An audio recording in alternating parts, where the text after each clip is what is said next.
where we want to have as conversational a conversation as possible. And so I invite our participants to respond to each other, whether it's question or comment. And just to get it started, it struck me in listening to each of you, and you know, each of you were quite inspiring in the work you're doing. That at least three of you mentioned your grandparents and how contrasting the situation today with the times that they lived in or the atmosphere that they felt. And I wonder if you could, whoever would like to respond, just to elaborate a little bit about that. Maybe Diana, in terms of the emphasis seems to be so much what we're talking about young people. And I wonder if you're finding that that's a particular interest or value or motivation for your generation, and are you, or the others, are you tapping into people, let's say, over 40 as well in terms of volunteering? So there's a mic over there.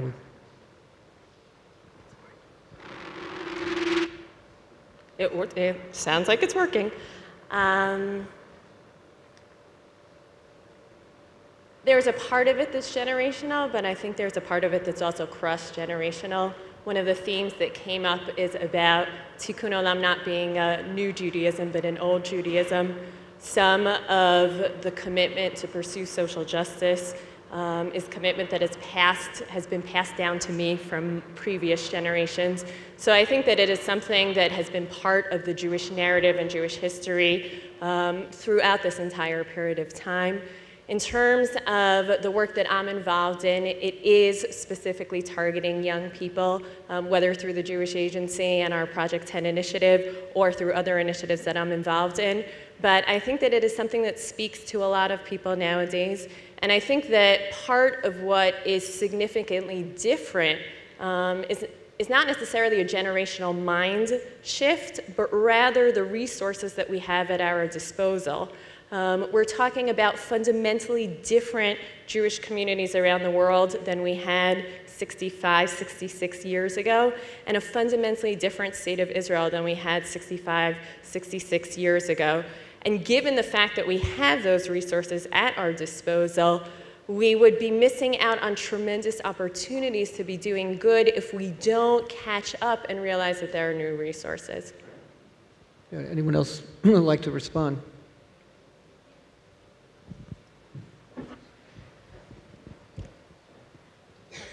No. I'd reiterate, I might go a little bit further. Certainly in my organisation, in SEDEC, it has in the British Jewish community, it has a profile. It's seen as young because it's doing this work of service learning and working on extreme poverty and so forth. But it's interesting because a number of the volunteers who are involved are older, and one who does something like 20 hours a week as a volunteer is a retiree who didn't have a background in international development at all, but sort of found that as he's got older. And I certainly know of many older people who are, you know, fit and well and looking for another career past, you know, working in business or whatever it might have been. And this touches them very much. So I don't think it is a generational attractive piece. And I also think, again, if we just see Tikkun Olam and service learning and working in the global south as something that is attracting young adults and it's an intervention to bring young adults in, we're again doing a disservice to the work itself. Okay. Shimon Peres says, in effect, don't dwell on the past, look to the future. He sees the world as it could or should be. Many in Israel and Jews around the world see our often tragic past as a warning signal against getting too close to the nations of the world. So I wondered your thoughts on what principles should guide us. Is it naive to ignore the past, or is it necessary to get past the past? We are a people of stories. You know, Passover being the greatest story, right? That's told from obligation from parent to child every year. And so when it was orally and then written, I think it is astonishing that within the construct of the world, there's 14 million Jews. And so you look at and study our history, going back to the Bible, and then you look at the 1400s in Spain, and then you look at the 1920s in Germany, in 1930s, and then you have to wonder, does history repeat itself?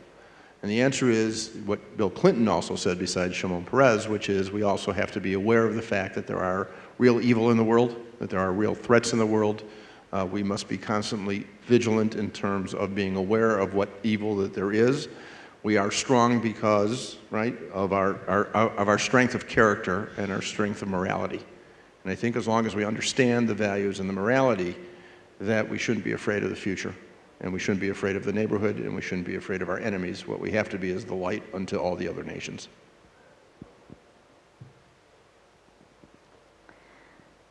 I think we cannot flee the past, and especially our DNA.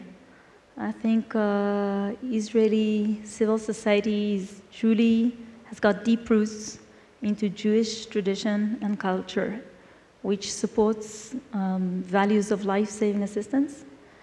And I think we can see that in all aspects, with youth, with children, with adults, and especially with all the backpackers that during their a year of gap year before the university choose to volunteer in hundreds of places via local organizations or actually formal ones. We see them coming back to Israel, finishing the university, choosing again to volunteer. I think it goes without saying that we need to do for our family, for our community, and for our country. It doesn't go without saying that we need sometimes to think that we have a strong nation. And I wish we were a little bit less ethnocentric sometimes and put more effort outside in helping others. Now, your presentation was very inspiring. I came across a quote of yours. You said, "I'm proud of my country, and I come with its flag, which has the symbol of Star of David. But I come first and foremost as a person, second as a representative of my country, and only last as a Jew." As we've said, in part, Jewish tradition has been talking about taking care of your own first. Do you see that as a contradiction in any way? Well, I hope never we have two things at a time, if ever my country burns, I'll be here. There's nothing even to talk about. During the Second Lebanon War, we were here with our full power. But I think, we have amazing 20,000 NGOs in Israel doing amazing work. We have very few, if ever, that does international aid in the phase of life-saving aid. And I wish we had more. First, we are going to help as humans, of course. Second, we're always more than proud to come with our Magen David and show who Israel is really, who Israelis are. And only third, the religion. Because, we see so many atrocities occurring around the world because of fundamentalists and actually religion that is twisted towards their sides. And we really try to prevent, at least us, from dealing with. Sure. I think I have a slightly different take on it, because I think certainly for my example, my experience was that actually I got that moment with the young boy and understanding where I was sitting and what was going on because of being a Jew with a history and a story, and my entire identity was brought to that moment of clarity and understanding. And I think as a Jewish educator, my endeavor is always to deepen people's understanding of what it means to be a Jew for themselves, find meaning and purpose in that, because we can't approach the world as a human. I honestly do not understand what it means, sounds ridiculous, to be a human. But what do I actually do to be a human? Now, that is not to say that I don't understand that we are all connected, that each person is connected, but I just can't. I'm a woman, you're a man, I'm British, some of you are America. Like, we just have different perspectives. And I am lucky enough, like many people, to have faith or religion or a tradition or a perspective that has huge amounts of wisdom there. And that's what I want to bring when I'm out in the world doing Tikkun Olam. And I think it's very important. So for SEDEC, as an organization, we're doing best practice development, right? But best practice development that I use a language, a Jewish language on. So we talk about shutafut, we talk about partnership, because Rambam said that the highest form of charity is bringing somebody into partnership. So that's how we operate on the ground. And we talk about respect and dignity because we are made in God's image, and so forth and so on. So I bring a language, I bring Judaism to this because I think the work that we will do will be richer because of that. You know, I'll go in contrast, and I'll go back to the degree that we are human beings, and never again does not belong to the Jewish people. Never again belongs to Rwanda, as we heard earlier today. Never again belongs in Syria. I mean, when do we step into Syria as America? When there's 50,000 dead Syrians? Or is 90,000 now the right number that we can step in?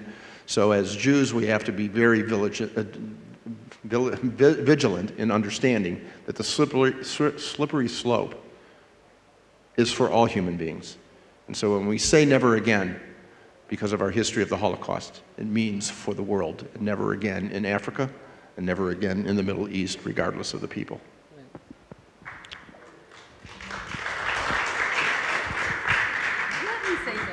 Yeah. I think you don't go out to do Tikkun Olam unless you're a great patriot. I mean, nobody sets out on a mission like that unless they feel very proud of themselves and their country, and a feeling that not only they want to contribute, but they want to be good ambassadors of their country. I have met thousands of volunteers who are volunteering overseas and who are volunteering here with asylum seekers. They're all great patriots. And they feel that they're serving their country in the best way. And I also think that volunteering is a disease. You can start, but you can never stop. I don't know about a single person who volunteers overseas but doesn't volunteer locally. And really, when you start caring, you can't put a cap on it and say, okay, I'll only care for these people, but these people I'm not interested in. And in fact, it makes volunteering quite hard because there's so much to do, and there's so much misery in the world. But the people who are dedicated to all. So just a question for you. You mentioned that the kind of activism that you do is considered in the pop music field here kind of career suicide, whereas, for instance, in America, it's very common, very popular, almost expected. Do you think it's perhaps because Israel's so small, the terms of the audience, or what do you attribute it to? I think the general public doesn't support these causes, and not only that, it looks as treason. You're a traitor if you want to help or support Goyim, Gentiles, foreigners, people who threaten us. So it's not only an issue of the music industry or my career, but it's really that there isn't a strong public front to support these causes. Now, I'm active with asylum seekers. That is a very touchy subject and a very, very complex problem that's being addressed all over the world, not only in Israel. And there's a lot to be said against it.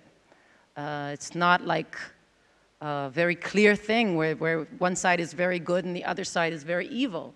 And the public doesn't want to understand all these complications. Israel sees black, foreign people. It's very, very much afraid for its Jewish majority in this country. And it just is a big no. Tomorrow, June 20th, is the International World Refugee Day.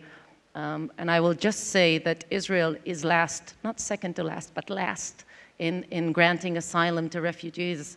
Actually, in its entire history, it has granted full asylum rights to only just a little bit over 120 asylum seekers. That's two asylum seekers every year. I always say we can double that. We can do 4. And then next year we'll do 8, and then we'll do 16 by by 2015. So there's a lot of work to be done with the public opinion, and we're struggling.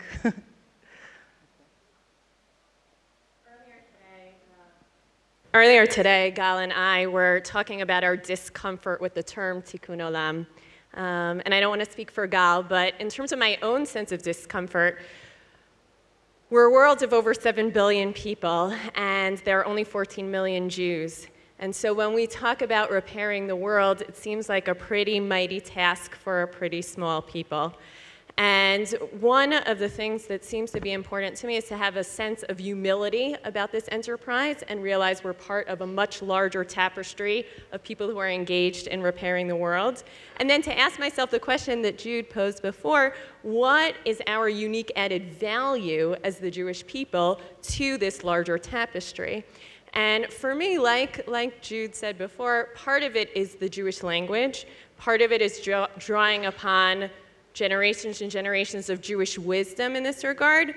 But one of the things that I struggle with, and I have yet to find a satisfactory answer, is are there behavioral indicators on the ground that can point to a Jewish advocacy organization or a Jewish community organizing organization as opposed to a non-sectarian or Christian organization? What does that actually look like when you see it? And can we draw upon concepts like obligation as opposed to rights, zakah, which is rooted in tzedek and a sense of commandedness as opposed to charity? And does the work that we're doing on the ground look fundamentally different from our partners? And I think if we challenge ourselves to be saying we want to bring our unique added voice to the larger chorus of those engaged in this work, then we can speak about Tikkun Olam, 14 million people, 7 billion. Thank you. Perhaps if we could turn up the lights, we could look for some questions from the audience. And I have to peek around the corner here. Maybe I'll stand up if that would help. So before, I would just make this caveat that please make your question brief and make it in the form of a question. And if you could just tell us your name, and if you could direct it specifically to one of the panelists, that would probably be helpful. So, yes. Wait, there's a mic coming around, so just wait one sec. My name is Tal Yafe. I'm a student in IDC Herzliya. I want to direct my question to Alma Zohar when she talked about the Israeli artists.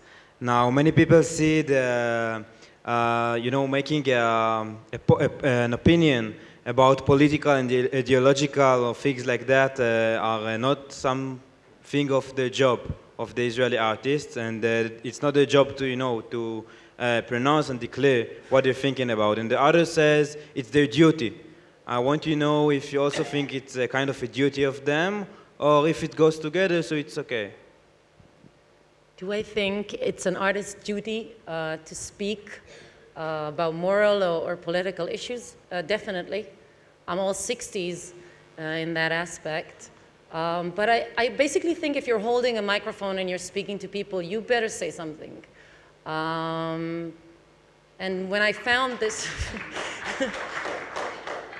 and the choice of not saying anything, because everyone's got an opinion, I far more respect the people who think completely different than me, but are willing to speak out their opinions than the general majority of Israeli artists who just don't.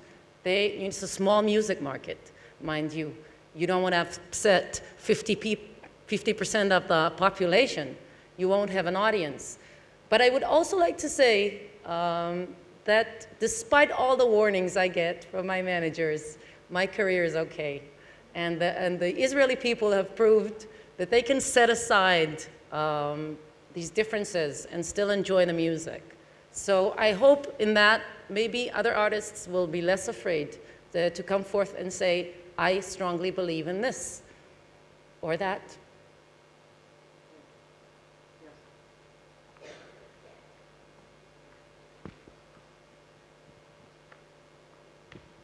Thank you. My name is Hadar Meltzer. I go to Bar-Ilan University, and I'm also an officer in the Army. My question is for Diana. You were mentioning the fact that the numbers are very low in terms of people who are volunteering. And the question is, what do you think would be the best way to make people understand the importance of volunteering and encourage that? So just to clarify, I think that there are a lot of volunteers. The question is, how do you make that into something that is committed and ongoing in a meaningful and sustainable way? So in terms of doing that, I think it really depends on different populations and different volunteers.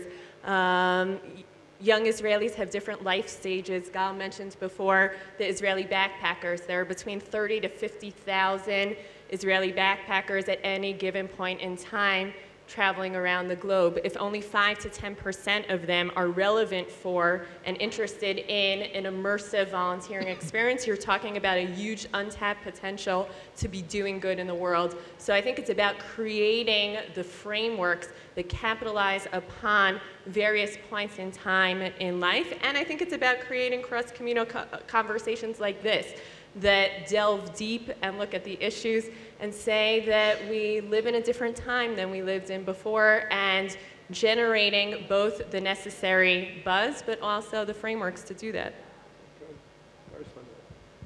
Also, you know, there's models, right, which have worked in other parts of the world. And so you look at the United States, or you look at Europe and Karen Hayasot versus JFNA that we have in North America. I mean, one of the beauties and exciting aspects is we're now being approached by Israeli communities to say, can you teach us how the federated model works? So I think there's a maturation that's going on in Israel. And so it is not because it's endemic to any part of Israel other than it was a struggle just to survive as a nation. And as the nation itself matures and the communication vehicles become more public about opportunities and other examples exist, we find that the Israelis are more welcoming to the ideas that have worked in other parts of the world. Just looking for a female hand. Good afternoon. Thank you very much for each of you. My question directs Gal. First of all, kol hakavod. It is really heartwarming what you are doing, and I support it for fully 1,000%. I'm myself a pediatrician working here in Israel, and I've volunteered for the most difficult part in a southern clinic in Ashkelon in the poorest neighborhood. And secondly, I work as a child neurologist with the Bedouin population. So I'm considering what you say, because I have some Arabic even, to consider to go to Syria as well, to join you. I'll give you my card. But now it comes my question to you. If you are working over there as Israeli, and the people know about it, I would like to know how is their surprising reaction. How come this? And if for security reasons you do not volunteer the information, what's then the secondary gain for just helping all kinds of children I can do wherever in the world? So how do you deal with this problematic issue of telling and not telling to get just this reaction of Tikkun Olam? Because if we are not there as Israeli, we are not doing the Tikkun Olam. I'm just checking a child like I'm doing in Ashkelon. Thank you. So let's make it very clear. My mission is life-saving aid. It's not advocating my country. My country is strong enough to protect itself, her children, and its borders. And, you know, at one point when I needed to choose personally, after my brother was wounded, you know, what choices did I have? To try and revenge or hate? To build walls? Or trying to build bridges? And that was my choice. Life-saving aid is very complex when you talk about hostile areas, let alone enemy countries. I won't be able to go into details, but it's really a big burden to lie or to go below the radar, especially when it's 2 years program. When it's for 3 weeks after a disaster, it's simple. Then you go in and out, fully transparent. Sometimes when you feel that creating the change in those people's minds, who we really are, can really danger our lives. So if ever we do that, We do that a minute before leaving to the airport if ever we feel safe enough. Sometimes, like in Pakistan, we did it via the son of Musharraf. A volunteer of us addressed him at the university he was studying and gave him a full file about our mission in Pakistan after the quake. So we have our ways to let the people understand what we did and know about it. We reach in peace and we want them to know we were Israelis and Jews, but it's not the mission. The mission is life-saving aid. Yeah. Hi, sorry, I stole the microphone. My name is Alexandra Solomon. I'm from New Orleans, my own personal third world country. This relates back to what you were saying, Ms. Ginsburg, earlier about what is uniquely Jewish about Tikkun Olam. So I just recently returned from my Peace Corps service in a Muslim nation, Azerbaijan, for 27 months. So much of my volunteer work was coming from an American perspective, that volunteer work, that this Tikkun Olam, this development work, was an American value. So I'm wondering, and any of you can answer this, what is uniquely Jewish about it? I know we have a word for it, but what makes our development special? How are we different? What sets us apart as Jews? I'll take the question. There might be nothing, right? If I was going to go very quick answer, I might say there might be nothing. If you look at the projects on the ground, you might say that looks like best practice. And I'm not sure it's about everybody else knowing that was the Jewish contribution, right? Like the entire Jewish contribution from Israel and from the Jewish communities around the world, whether it be JDC, and that is a big one, and ORT, World ORT, or World Jewish Relief, are all giving millions. It's still minute compared to, the global effort. So on one hand, I think the modesty bit that somebody's already talked about is really important. And good aid, which I think Gal's in, and good development often looks very the same. But if I take a different view on this, I will tell you that some of the ways in which people of faith have brought their understanding of the world and what should be to development has changed development over the last 20 or 30 years. So some of the stuff that you will have seen or learnt about on the ground about needs-based listening, right? And starting with the global south and listening to what they want, or things about human rights, about happiness even, as speakers before were talking about. That kind of language that's been brought to development, that this isn't a macroeconomic piece about fixing trade in the International Monetary Fund and the World Bank, but actually is about real people on the ground and one needs to listen. That is stuff that's been brought from people of faith. And I think the Jews have a contribution in that area too, to bring, as I say, our sense of what justice is, inequality and so forth, to bear. But most of all, this is about us. This is about us executing our obligations. There's something I've been toying with, just as a last bit, something I've been toying with in Britain. A lot of Jews are involved in banking and finance. A lot. Right? Everybody's got a cousin, if not a brother or a sister, involved in that whole area. And one of my challenges in Britain is when the rest of the development world talks about bankers, they're quite disparaging. But they're my family. So how am I going to talk to bankers and think about us as a community and everything we do and know and work in finance, and think about what we could do and how we could change things? And again, it's not completely unique, but it's something that we can add in here. We can take our experiences and we can take our position and our skills and our resources, and we can make a better tomorrow. I'll answer it in a different way, just real quick. The ultimate question we all ask is, who am I? Right? Go to bed alone. Who am I? And so within the construct of the answer, human beings are basically social. And so who am I is a solitary question, but who are we is really the fundamental question. And what we know is, as a Jewish people, where we came from. So we know our history, we know our roots, and at the end of the day, we are family. And that was what makes us different, because we know where our stories are and where we came from. last question. Yeah. And just before you ask the question, I'm just going to ask the panelist, if you, when you respond, you might have just a closing thought for our audience. Go ahead. Hello, is the microphone working? Yeah. Thank you. My name is Alexander Broad. I'm the founder of Machon Bord Al Tarbut Yehudit, the Broad Institute for Jewish Culture, which is Israel's official institute for modern, contemporary, and future-oriented culture, done together with the mayors of Tel Aviv in Tel Aviv, Rehov, Zeitlin, Rimvestein. I would like to take a question that was brought up here, and I want to address it to the gentleman or whoever. Ladies. Ladies. Whoever of the ladies. Normally it's ladies first, but... and this was the question of Jewish and human. And I would like to take it beyond religion to the Torah. The Torah answers this question in a very clear-cut case. The first thing that you hear from the Torah is that God gives Jacob a new name and defines the Jewish journey. There is no Judaism in the Torah.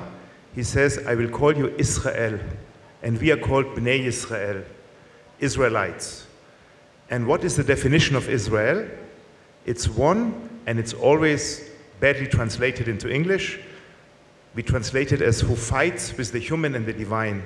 It is not fighting against the human and the divine. It is fighting for the human and divine, and we would, in modern language, translate it like this. It is one who pushes the envelope, like Jacob always pushed the envelope to transform things, to be a catalyst, a transformer, to become more human. Can you pose the question? The question is almost finished. To become more human, to become more divine, to become more human by defining, by connecting the divine with the human and the human with the divine. So the essence of true Judaism is defined as being human and divine and connecting this. And you gave a key phrase, Or LeGoyim, and I wanted to give you a chance to make a closing comment about this connection. My comment very quickly is when Jacob fought with the angel, it was all about the struggle. And so nobody said life was going to be easy, and therefore it is about the struggle, and it is about how do we repair the universe. So it is about the struggle and not about the end road. Okay. Thank you. All right, just a closing thought. Actually, in this week's Torah portion, Balak, we read of Bilam, the prophet of the nations, who comes to curse the Jewish people but ends up blessing them. And the most famous of his observations is Ma tovu ohalecha Yaakov mishkanotecha Yisrael. Interestingly, it's a prayer of a non-Jew that we say first thing in the morning every time we enter a synagogue. How goodly are thy tents, O Jacob, your dwelling places, O Israel. But earlier he observed of the Jews, Hen am levadad yishkon. It's a nation that will live in solitude and not be reckoned among the nations. Is that a blessing or a curse? So it seems there are two models in the Torah for dealing with the other, and one is Noah, who built an ark and saved his immediate family while the entire world perished in the flood. He went inside, literally, and closed off from society and the suffering of the world. And of course, there's Avraham, the first Jew, who's always seen looking outward, seeking others to offer them hospitality, going out from his tent, even arguing with God to save the wicked cities of Sodom and Gomorrah. So are we today in the 21st century, the children of Noah, seeking isolation from the nations of the world to preserve and protect our tiny Jewish nation and people? Or are we the children of Abraham reaching out to others? As we've heard, it's not an either-or equation, and Judaism teaches us balance. And actually we find that balance in the beautiful closing words of this week's Haftorah from the book of Micah, where the prophet asks, how shall I humble myself before God? Should I bring various animal sacrifices? And his answer, He, God, has told you, O man, what is good and what God seeks from you, only to do justly, to show loving kindness, and to walk humbly with your God. In other words, to show kindness and to serve God. So I think the testimony we've heard this afternoon from this remarkable panel, these children of Avraham, give us hope and inspiration that we can each do our part to help repair the world, to make Tikkun Olam more than a slogan, but a living, breathing mitzvah, an expression of what it means to be a Jew today. So I want to thank you all very much, and thank you, our panel, for your inspiring words. Enjoy the rest of the program. Thank you.